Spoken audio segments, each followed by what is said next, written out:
the topic is boycott Israel. Let's begin with affirmative statement. I give 3 minutes to affirmative team to express their opinion. Time is yours. So my name is Gilsa. I'm from affirmative team. So I know how difficult it is to avoid using Israel products as they basically dominate the markets all around the world. And Israel products readily mention whether it is their product or not. I have been doing some research and trying to find out which products I want to my own family to avoid.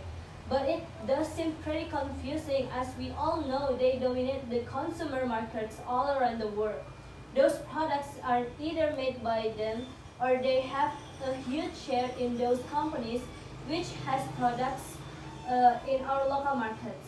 I'm seeing a lot of Facebook groups and YouTube channels trying to share lists, but it is difficult to understand whether the admins or content creators of those groups have done research properly. And for some, why? I don't know. I don't trust the Wikipedia about this.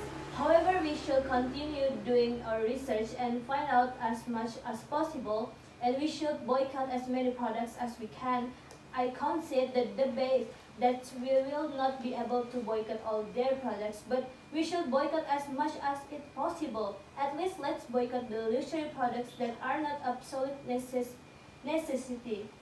Let's not be lazy about this, my brothers and sisters. Me personally have always been a very careless person when it comes to such world political issues. I never cared before, but now, since I am a very myself, I look at the faces of those children in Gaza. My heart aches and it hurts. This is something we have to do. This time we must, those as we are believers, we need to remind ourselves that Allah will question on the day of judgment. We are not perfect, but we can at least try as much as we can. Kindly share any products and that you know for sure are either Israel or has a good level of Israel shares, and let's stop using those products. Okay, thank you for your responses. Okay, opposition team, I give your 4 minutes to express your opinion. Time is yours. My name is Bunga Citra Adelia from opposition team.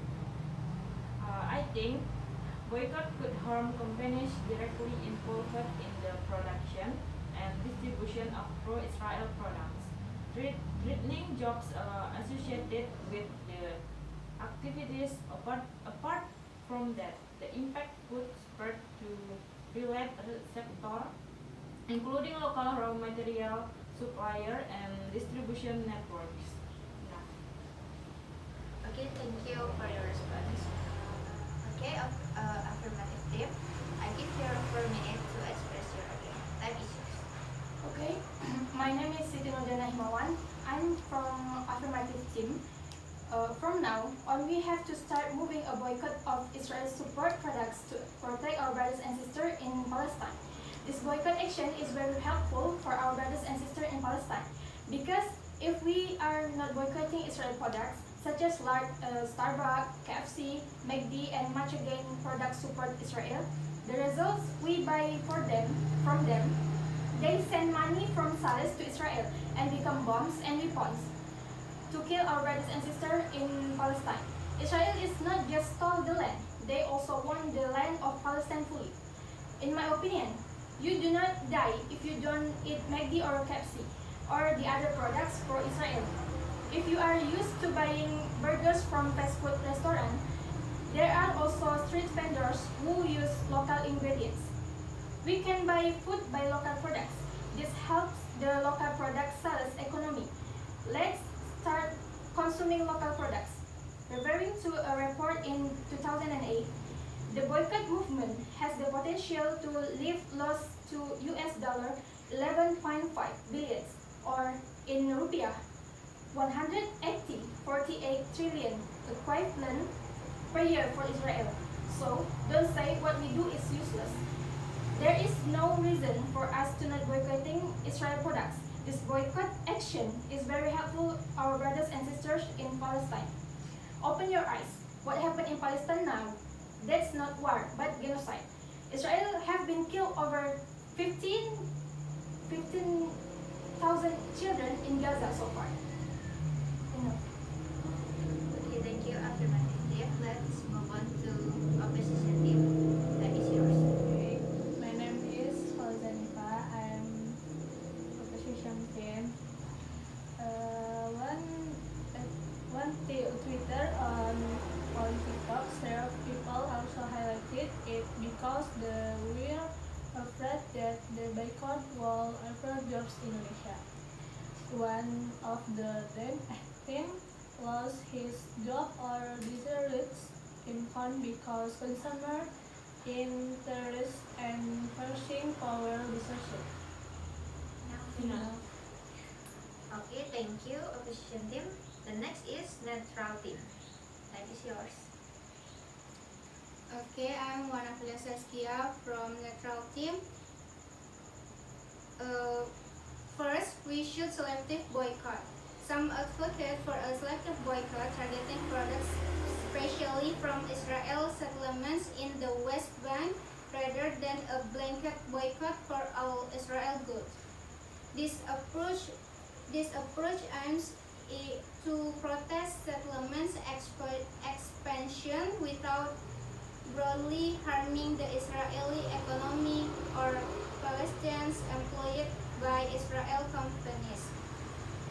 The second, support for peace